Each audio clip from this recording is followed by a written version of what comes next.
Hello, this is Ericka Lee, and thank you for tuning into Juno's Open House. I am so happy to have you this very rainy Juno afternoon. I have to tell you guys, I'm a little over the rain right now, but I'm hanging in there. So today we have a fantastic show planned. I can't wait to introduce my special guest. But I just want to remind you, that I am doing a series on the home buying process. So if you have any questions about, what just some details about buying a home, check some previous episodes. We talked to a mortgage lender. We've had a home inspector on. We've had another realtor on just to tell us about the ins and outs about choosing a realtor, ironically. By the way, I am a licensed realtor. You can always call me. But today, in another episode that I liked, we had a for sale by owner seller on who chose to list their house with me, and she said it was the best move she ever made. So that was a really interesting episode. I very much enjoyed that one too. But today I have an appraiser here. I'm so excited to introduce him. This is Bob Henriksen we have here with us. Hi, Bob. Hi, Ericka. Hi. I want to let you all know, you'll notice that we're nice and close and we don't have our masks on, but we are following protocol. We're nice and vaccinated up, so we're good to go. Don't worry about us. So, hey, Bob. Yes. I hear you're an appraiser. I have been. Yeah. Yeah. How long have you been an appraiser? I've been appraising property for about 24 years now. No, excuse me. Oh, so you're new at this. Yeah, no, actually it was 34. I've been doing it long enough to forget for how long I've been doing it. So. Oh my gosh, you know what you're doing. So how long have you been appraising right here in Juneau? I moved to Juneau. I am from Southeast Alaska. But Okay. I moved back to Juneau in about 1991 to open my own appraisal business here. So Look at you. That's pretty exciting. yeah. So you've watched our market for a really long time. I mean, as long as I've been here, it's always been, a really tight market. I became a realtor in 2016, and it's always been a seller's market. Have you ever witnessed a buyer's market? Good question. When I first got here, it was just after the real estate bust of the late 80s and whatnot. So heard about things, yeah, it was a while ago. Mm-hmm. Hopefully I got that age right. But anyway, Okay. it was a tight market even at that time. Oh, really? So buyers markets have not happened very often. Yeah. Typically when interest rates are higher or whatnot, it can swing that way. Other factors could come into play, but in Juneau they haven't. So. Right. I mean, even during the recession, I didn't see it switch over to a buyer's market. It still felt like a... Pretty much. Yeah. When I started out, it was in Southern California, in the Los Angeles and county in the area. Another tight market. Yeah. It swings back and forth there, but does it? the time I was there, it was always an appreciating market. Okay. I then moved to the Seattle area where it was always an appreciating market. So I have not seen enough buyers markets. Okay, poor buyers. They just can't get a break. Yeah, it is tough. Yeah, so what do you think contributes to our really tight market here in Juneau? Well, currently, the tight market has had various, when I first moved here, the building boom of the 80s had stopped. Nobody was building any new houses, yet the population had continued to increase. So that made it a tight market. Okay. Building just started back in the late 90s and whatnot. And now I forget the original question. Just, because we have such a tight market, Yes. and it's always been a seller's market as far as, I've been here. But, what contributes to that? Why don't we see the swings of the... Well, what's fueling the current tight market undoubtedly is the interest rates. Okay. That makes it quite a bit different market than the tight markets I've seen before. LA and Seattle areas, whatnot, it was fueled by people moving to the area, industry, the economy being super strong. Right. And of course, interest rates have always had an influence on the market, but this has pretty much been unmatched in my few years in the Really? job. Yeah. A few years. Right. But it's made for some real strange things happening in the current market. Oh, tell us the strangeness, Bob. Tell us. Oh, how much do you want to hear? Just in buyer's desperation, it's, I mean, the government lowered the interest rates to a level that it was like giving everybody money to go out and buy homes. Yeah. You know, please go buy some homes. And they did in Right. droves. Oh my gosh. And they have lots of money. And all of a sudden people are realizing, well, now I can't afford to sell my home because I have to buy someplace else. So there's nobody, actually there's been more sales this year than last year, But this is a really good point to explore, that people are kind of stuck. And this is more so nationally than it is here in Juneau, but still in Juneau too, that people are stuck in their homes because they can sell their house, but they can't find anything to purchase. well, if you wanted to move onto a boat, now would be a perfect time. Okay, how about that upgrade? Okay. Holy cow. Yeah, I mean, boats haven't gone up in price. Okay, good to know. Good to know. So if you're looking for a home, a boat is really nice. Don't try to get a boat condo to go with it, just the boat. So, my goodness. Yeah. So, you know, we kind of skipped a step. Yeah. I got too excited because I have a lot of burning questions. But, Sure. you know, first and foremost, what is an appraiser? We should have started there. What is an appraiser, and what do they do? Well, they do all sorts of things, which most of them don't realize they can even do. But and typically what most people and most appraisers think of is that they're a representative from the bank, that the bank wants to know, is it all right to lend this, is this value in this house? Let us know what our security will be. So we go out there, and we are the bank's representative, which is a misconception that might be needed to talk about. Okay. But, and so we determine a market value for the bank. What a willing buyer, willing seller, you know, would come together and pay for a house. Right. And that's essentially the appraisal. But there are lots of little variations on that. But that is the majority of what people will see of an appraiser. Okay, I want to scooch back a little bit. Certainly. So you were saying that you represent the Bank. right. So take note. I mean, it's just the system. It's not like you can break it or go around it or anything like that. That's But correct. be aware that the appraiser does work for the bank. Yeah, in most transactions that you will be involved in, we can be hired directly by a borrower for bidding, or not even a borrower, to value real estate. And there's all sorts of different circumstances that you can value real estate under. And so there's all sorts of different things an appraiser can do. But the vast majority of the time, home buyers getting a mortgage loan, we are the bank's representative and looking out for their interest. And indeed, unfortunately, not the buyer or the seller's interest at all. And that has some ramifications, especially in the current market. I'm sure it does. I'm sure it does. So one thing I want to say is that as a buyer, you can use it as a tool, even though they are just representing the bank, but you can use that appraisal as a tool for negotiations. Let's say it comes in a little bit too low. You can say, hey, let's renegotiate this price, and you could get a lower price. However, No, you're absolutely right there. That's how they're often used. But maybe the best thing to do is get an appraiser before you go to the bank. Really? Well, they're representing a different interest when you hire them. Banks use Fannie Mae financing or FHA financing, which puts limitations on what you can actually do with an appraisal and very specific definitions of what a value is. There's many definitions of value.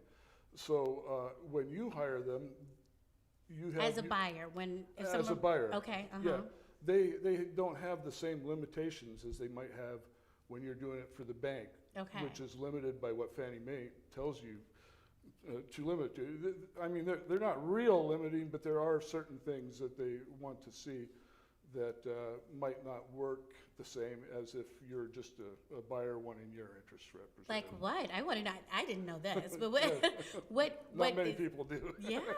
What is the difference? Well, for one, the bank they want you to prove a marketability. Okay.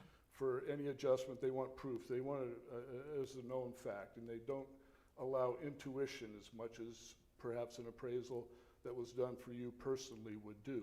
Okay. Because it's a financial interest, and that's their interest. Okay. Your interest in the current market as a buyer is I want to get into the home, you know. Right. And the bank wants to know, well, can we get our money back out of the home? Two different interests that can be represented in an appraisal.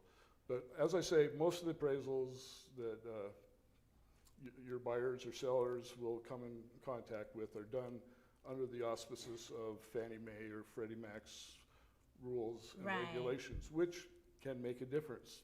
Absolutely. Yeah. Well, even when people are buying, it makes a difference as to which loan they put in the contract.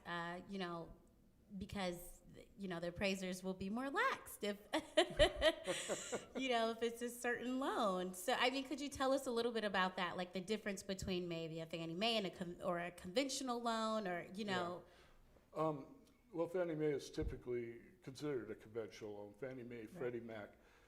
FHA has a little set of different rules as VA. Right. But then there's some loans for high-end real estate that don't even go through these Fannie Mae, Freddie Mac.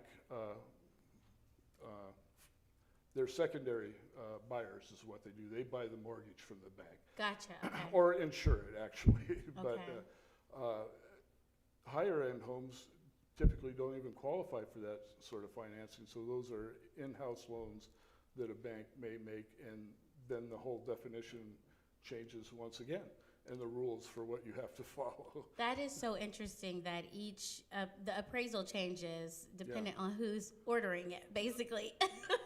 It's true, and the value can change too. Interesting. That is so wild. It gets kind of complex, actually. So if a buyer were to go into get an appraisal and trying to figure out the value of it, and then or let's say a seller got an appraisal done, trying to figure out the value of their home, and then the appraiser comes in with one of the loans. It sounds like it's very possible to get two different results or numbers. It's absolutely possible. Yeah. The very definition of an appraisal is an opinion of value. Okay. Wow. Yeah. But it's supposed to be a supported opinion. Right. In other words, you're supposed to do market research and be able to defend your adjustments in the value you come in at. But there is no one value on real estate, truly. It's not a commodity. A commodity is like a can of Coke. Right. And the big difference is, I hate to use it, location. There, a house can't be moved. Right. A car or a can of Coke can be sent across the country or something. And it makes for a lot of different considerations when you're trying to value something. Real estate's very different from valuing a car, much more closer to valuing a piece of artwork. Or jewelry. I also work in jewelry, and it's the same thing where, it's got one more facet than the other. Or just at one point, you just look at beauty when you're appraising jewelry. You know, it's got all these underlying things that are factual and hard facts, the color and but then it's just, this just looks like $1,000. So there's that aspect. Yeah.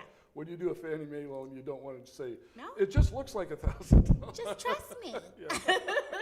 That doesn't work out for you. No, but sometimes that intuition is very real. It's kind of the difference between how a realtor and an appraiser works. Realtors are great. They can look at a house and say it's going to sell for X dollars with one look. Yeah. Myself, I couldn't tell you what any given house is by looking at it. I have to sit there and figure it out. Do the numbers. And be able to prove it to the person that is giving money for that person to acquire the house. There you go. So and that's the big thing, is that you have to prove it. And although when I go into a house, I do a CMA as well, and I'm using those factors as well. Yeah. But then my last step is my gut. Yeah. Like, I'm like, okay, I crunched all the numbers and it says it ought to sell for 300,000, but I don't think that's gonna happen.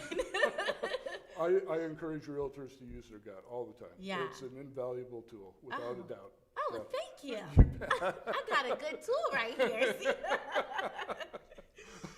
So I think we kind of covered like when a buyer is needing an appraiser. It happens when you take your bank loan and the bank. Oh, this is a good one. So the bank orders the appraiser. Does the buyer get to choose the appraiser? No, Yeah. absolutely not. Why not, Bob? Well, the appraiser is supposed to act independently no matter who chooses them. Right. But the banks decided it's best to take that onus off them and said, we'll just, take that out of the equation. I've heard some very interesting stories before they implemented that regulation. Well, they did go overboard with it, but yes, there was abuses. Yeah. But rather than cure those few abusers, they just made strange regulations for everybody. It's the way it goes. Yes, It's the way it is. Yeah. We're living with it. So. I know. We're still making it work. We're making it work. Yeah. So can the sellers, first, can the buyers be there during the appraisal? Well, that's totally up to the individual appraiser who's there. Oh, okay. I always say whoever wants to be there, that's their right. Because I'm independent. I do what I want, Right. need to do, and Yeah. I'm not going to be influenced. But it's the buyer.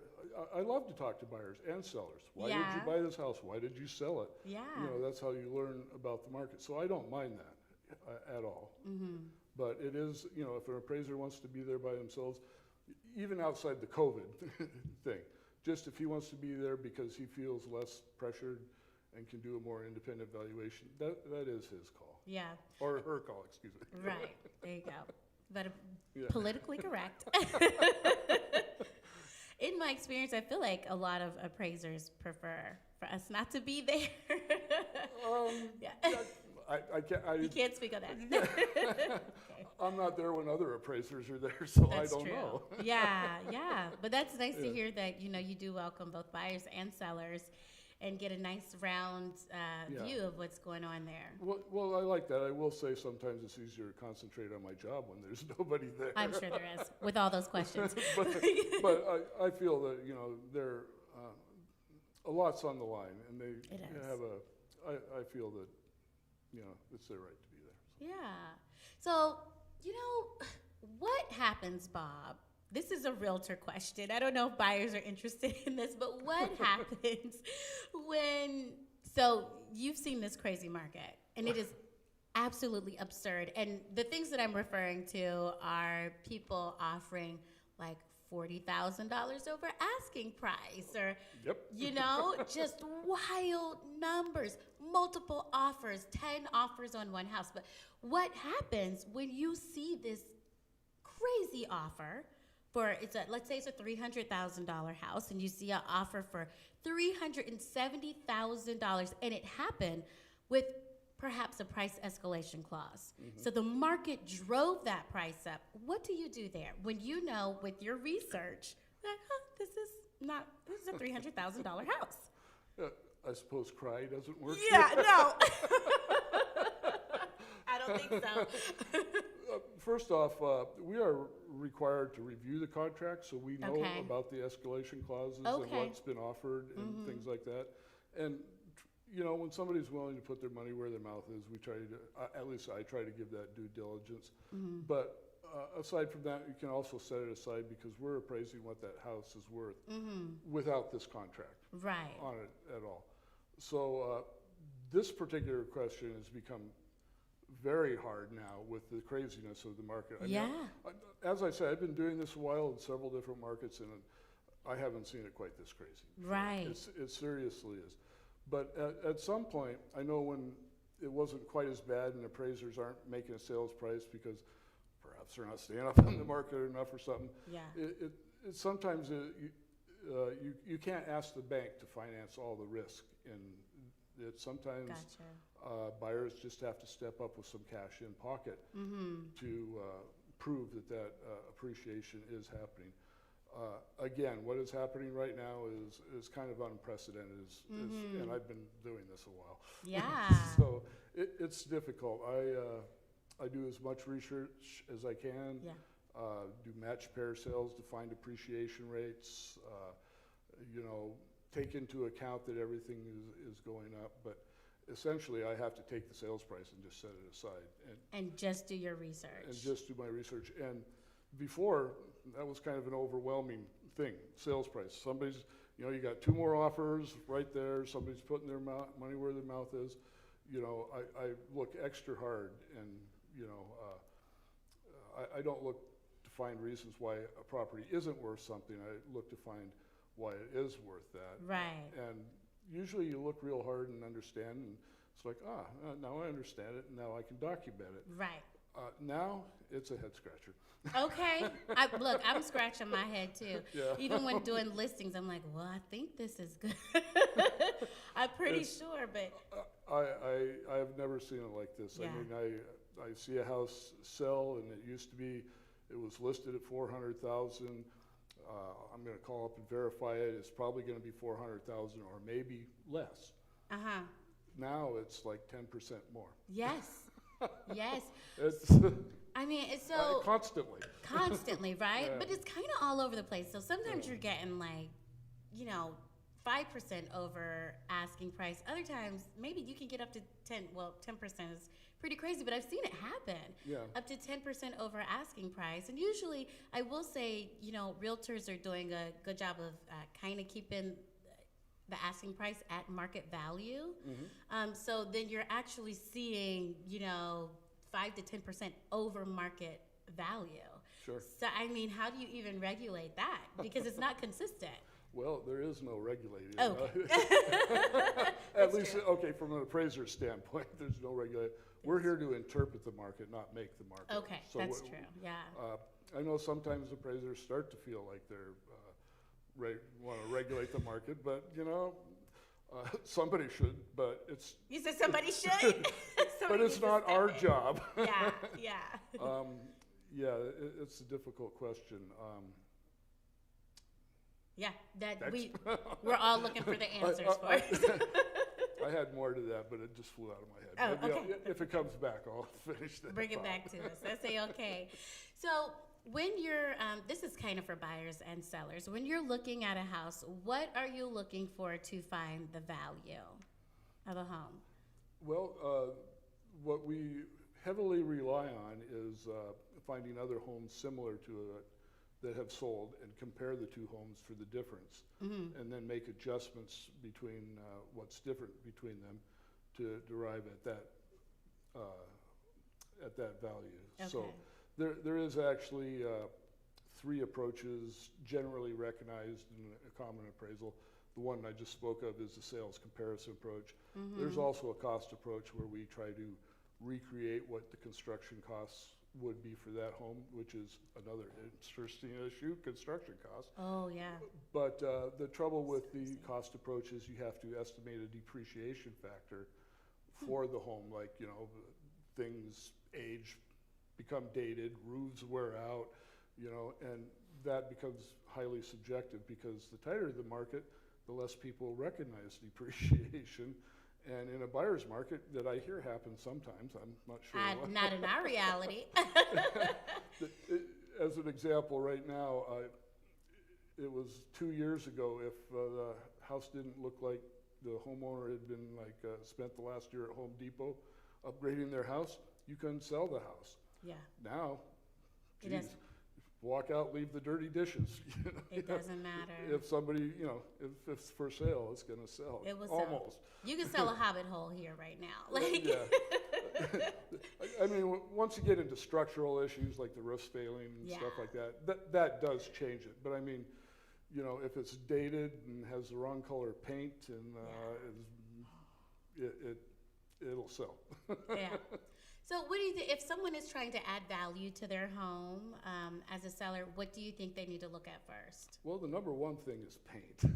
Really? Well, if you want the quick fix and do spruce up your value, paint is the number one return on money. Look at that. Lipstick. Yeah, absolutely. People don't want to people don't want to buy something that looks dirty or dated or somebody else's. So generic item, generic colors generally work unless you really know what you're doing with your colors. Painted beige, Beige whatever. is the way to go. Okay. Well, you go through any spec house, that's the builders that build them just to sell. Where they go. It's going to be beige. Okay. Yep. I mean, No risks. they're a little fancier than that, but so yeah, that's your best investment. Paint and make the place very presentable, and sure, throw the cookies in the oven. I did that one time and I burnt the cookies. No, that probably didn't work too well. It didn't work well. It was like, and I couldn't. Yeah. It stunk, and I couldn't feed them cookies. Yeah. So. Yeah. After that, obviously, kitchen and baths, updating, remodeling is very expensive, but you can update those items. Yeah. Pretty good. Paint, some floor coverings, that sort of thing. So I'm hearing if you want to, make your house more valuable, I'm hearing, first of all, paint. Absolutely. Okay, for curb appeal and beauty, because Yep. beauty sells, right? And then Absolutely. we want to hit up the kitchen and the bathroom, but you don't have to redo it. You're saying just updating will be super Update it helpful. and try to Yeah. give it a consistent look. And A consistent look. yeah. Okay, so like the kitchen countertops are also in the bathroom kind of thing? yeah, Or? so they kind of play together, I Okay. would say, yeah. Okay. If you have a 1960s kitchen and put a brand new $4,000 refrigerator in there, it's just not going to do much It for you. doesn't work. That's a bit of an exaggeration, but I've seen it. yeah, yeah. It is a reality. Okay, let me go over. I think, I did, when you see a contract and you see concessions in there, so the seller is offering funds to the buyer for closing, how does that affect the value of the home? Well, it actually doesn't affect the value at all, but Okay. it does mess with the financing. Okay. Those sort of things I haven't seen much of at all in Juneau. Like a classic item used to be that the sellers would pay money to buy down the interest rate of the borrower. Mm-hmm. That's a concession. Or the sellers would say, we'll give you $5,000 at closing to buy new carpeting, which doesn't necessarily, they give them the $5,000 and they do pocket whatever. it. Those are concessions. Mm-hmm. It doesn't affect what the house is worth, but it certainly can affect your loan process. Okay. Yeah. When we are using properties that had concessions as comparables, Right. I now- think that's my actual question. yeah, is- yeah. If the seller's given $5,000 back at closing that you can't document went into the house, that is supposed to be adjusted when you're trying to derive the value of your subject property. This comp, they gave $5,000 back. Theoretically, you could say, well, it sold for $5,000 less. That isn't how an appraiser is supposed to look at it, but Okay. you might as well look at it that way. Okay. How does Waterfront affect values of homes? Well, I had a joke in there somewhere.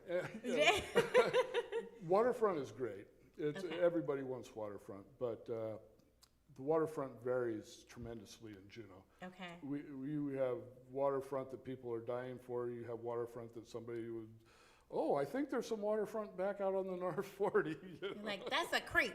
Yeah. And the That's fun- my French drain. Exactly. Yeah. Yes, yeah.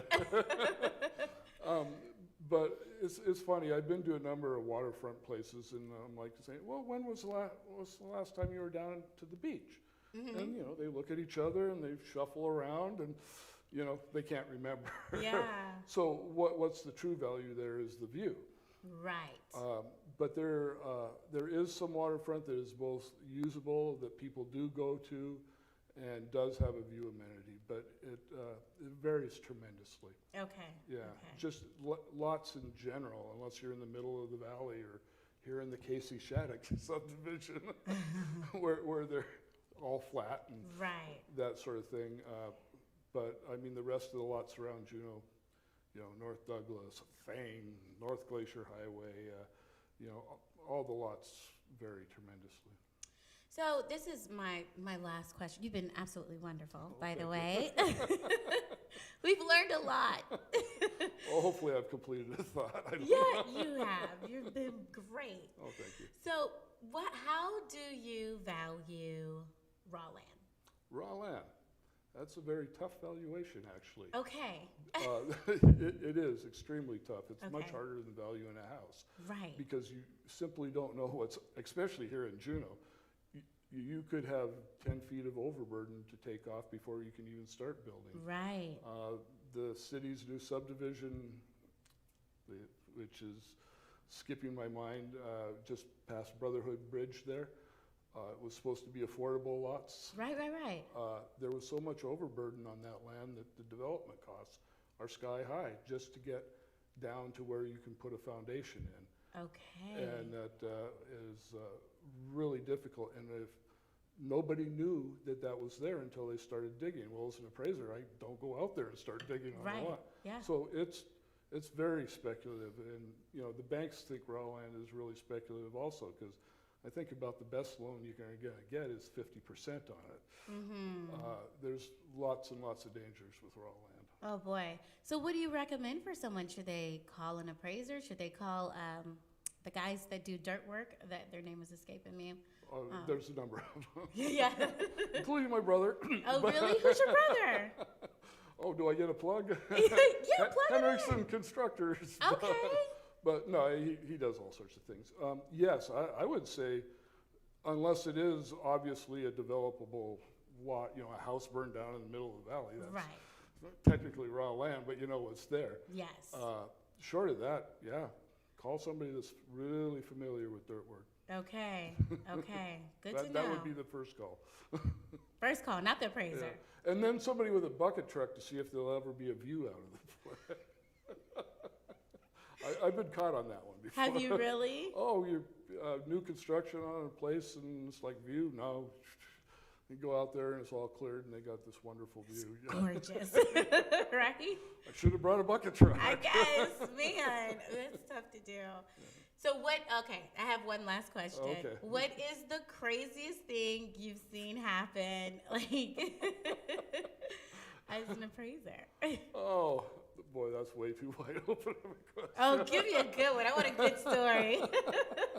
Oh, you should have prepped me with that. Oh, sorry.